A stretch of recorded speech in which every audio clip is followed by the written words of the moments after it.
ابتدا ہے رب جلیل کے بابرکت نام سے جو دلوں کے بھید خوب جانتا ہے۔ دیکھتی آنکھوں سنتے کانوں صابری میاں کا سلام پہنچے۔ سرکار دو عالم حضرت محمد مصطفیٰ صلی اللہ علیہ وآلہ وسلم اپنے صحابہ کرام رضی اللہ تعالی عنہما کے درمیان تشریف فرما تھے کہ ایک یتیم جوان شکایت لیے حاضر خدمت ہوا۔ کہنے لگا، یا رسول اللہ صلی اللہ علیہ وآلہ وسلم، میں اپنی کھجوروں کے باغ کے ارد گرد دیوار تعمیر کرا رہا تھا کہ میرے ہمسائے کی کھجور کا ایک درخت دیوار کے درمیان آ گیا۔ میں نے اپنے ہمسائے سے درخواست کی کہ وہ اپنی کھجور کا درخت میرے لیے چھوڑ دے تاکہ میں اپنی دیوار سیدھی بنوا سکوں۔ اس نے دینے سے انکار کر دیا تو میں نے اس کھجور کے درخت کو خریدنے کی پیشکش کر ڈالی۔ میرے ہمسائے نے مجھے کھجور کا درخت بیچنے سے بھی انکار کر دیا ہے۔ سرکار صلی اللہ علیہ وآلہ وسلم نے اس نوجوان کے ہمسائے کو بلا بھیجا۔ ہمسایہ حاضر ہوا تو آپ صلی اللہ علیہ وآلہ وسلم نے اسے نوجوان کی شکایت سنائی، جسے اس نے تسلیم کیا کہ واقعتاً ایسا ہی ہوا ہے۔ آپ صلی اللہ علیہ وآلہ وسلم نے اسے فرمایا کہ تم اپنی کھجور کا درخت اس نوجوان کے لیے چھوڑ دو یا اس درخت کو نوجوان کے ہاتھوں فروخت کر دو اور قیمت لے لو۔ اس آدمی نے دونوں حالتوں میں انکار کر دیا۔ آپ صلی اللہ علیہ وسلم نے اپنی بات کو ایک بار پھر دہرایا، کھجور کا درخت اس نوجوان کو فروخت کر کے پیسے بھی وصول کر لو اور تمہیں جنت میں بھی ایک عظیم الشان کھجور کا درخت ملے گا جس کے سائے کی طوالت میں سوار 100 سال تک چلتا رہے گا۔ دنیا کے ایک درخت کے بدلے میں جنت میں ایک درخت کی پیشکش ایسی عظیم تھی جس کو سن کر مجلس میں موجود سارے صحابہ کرام رضی اللہ تعالی عنہما دنگ رہ گئے۔ سب یہی سوچ رہے تھے کہ ایسا شخص جو جنت میں ایسے عظیم الشان درخت کا مالک ہو کیسے جنت سے محروم ہو کر دوزخ میں جائے گا۔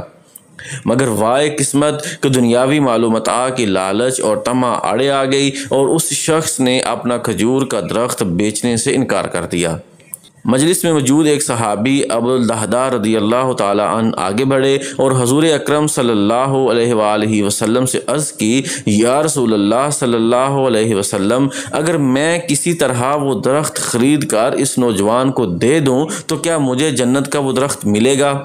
آپ صلی اللہ علیہ وآلہ وسلم نے جواب دیا، ہاں تمہیں وہ درخت ملے گا۔ ابو الدہداء رضی اللہ تعالی عنہ اس آدمی کی طرف پلٹے اور اس سے پوچھا، میرے کھجوروں کے باغ کو جانتے ہو؟ اس آدمی نے فوراً جواب دیا، جی کیوں نہیں، مدینے کا کون سا ایسا شخص ہے جو ابو الدہداء کے 600 کھجوروں کے باغ کو نہ جانتا ہو؟ ایسا باغ جس کے اندر ہی ایک محل تعمیر کیا گیا ہے، باغ میں میٹھے پانی کا ایک کنواں اور باغ کے ارد گرد تعمیر خوبصورت اور نمایاں دیوار دور سے ہی نظر آتی ہے۔ مدینے کے سارے تاجر تیرے باغ کی اعلیٰ اقسام کی کھجوروں کو کھانے اور خریدنے کے انتظار میں رہتے ہیں۔ ابو الدہداء رضی اللہ تعالی عنہ نے اس شخص کی بات کو مکمل ہونے پر کہا، تو پھر کیا تم اپنے اس کھجور کے ایک درخت کو میرے سارے باغ، محل، کنویں اور اس خوبصورت دیوار کے بدلے میں فروخت کرتے ہو؟ اس شخص نے غیر یقینی سے سرکار دو عالم صلی اللہ علیہ وآلہ وسلم کی طرف دیکھا کہ کیا عقل مانتی ہے کہ ایک کھجور کے بدلے میں اسے ابو الدہداء رضی اللہ تعالی عنہ کے 600 کھجوروں کے باغ کا قبضہ بھی مل پائے گا کہ نہیں؟ معاملہ تو ہر لحاظ سے فائدہ مند نظر آ رہا تھا۔ حضور پاک صلی اللہ علیہ وسلم اور مجلس میں موجود صحابہ کرام رضی اللہ تعالی عنہما نے گواہی دی اور معاملہ طے پا گیا۔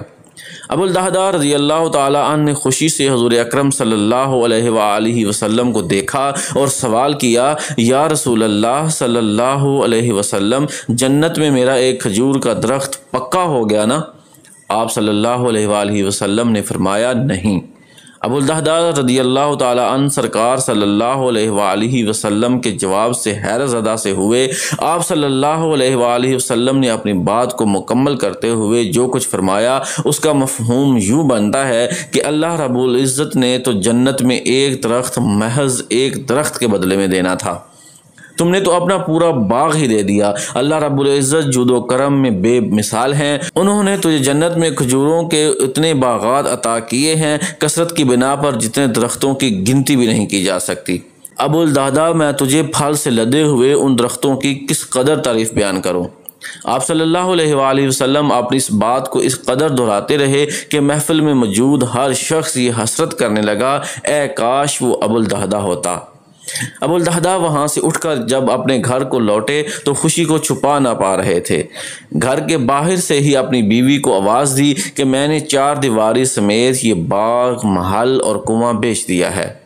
بیوی اپنے خاوند کی کاروباری خوبیوں اور صلاحیتوں کو اچھی طرح جانتی تھی۔ اس نے اپنے خاوند سے پوچھا، ابو الدہدہ کتنے میں بیچا ہے یہ سب کچھ؟ ابو الدہدہ نے اپنی بیوی سے کہا کہ میں نے یہاں کا ایک درخت جنت میں لگے ایسے ایک درخت میں بدلے میں بیچا ہے جس کے سایہ میں سوار 100 سال تک چلتا رہے۔ ابو الدہدہ کی بیوی نے خوشی سے چلاتے ہوئے کہا، ابو الدہدہ تو نے منافع کا سودا کیا ہے، ابو الدہدہ تو نے منافع کا سودا کیا ہے۔ دنیا کی قربانی کے بدلے میں آخرت کی بھلائی، یا دنیا میں اٹھائی گئی تھوڑی سی مشقت کے بدلے آخرت کی راحت۔